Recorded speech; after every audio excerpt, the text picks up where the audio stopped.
Tiklo sa Caloocan ang umano'y tulak ng ilegal na droga nang magamit ng mga menor de edad sa kanyang operasyon. Nakuha sa kanya ang halos 5 milyong pisong halaga ng shabu. Nakatutok si Marisol Abduraman.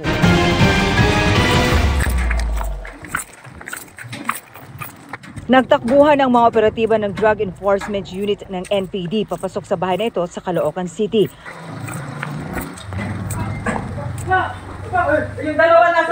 Matapos bentahan na nagkunwaring buyer ang subject na itinuturing na high-value individual, agad siyang inaresto.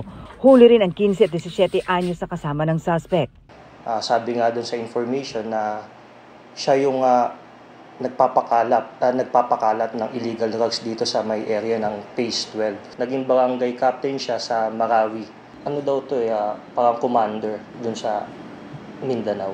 Tinitignan namin kung may mga warrant of arresto kasi may mga involvement nga sa murder cases. Bukod sa 25 na gramo ng shabu na nakuha sa mismong transaksyon, na-recover din sa kanya ang mahigit 600 gramo ng shabu na nagkakahalaga ng 4.25 million pesos. May mga operations na malalaki dito, nawawala siya, babalik siyang probinsya niya, then pag maluwag na, babalik na naman sa market niya. Sa impormasyon ng Drug Enforcement Unit ng NPD, ginagamit daw ng suspect ang mga menor de edad na taga-distribute ng mga illegal na droga. Since minor, akala nila is exempted sila from criminal liability. Kanina, isinailalim sa drug test at medical examination ang tatlo. Sasampahan sila ng paglabag sa RA 9165 o Comprehensive Dangerous Drugs Act.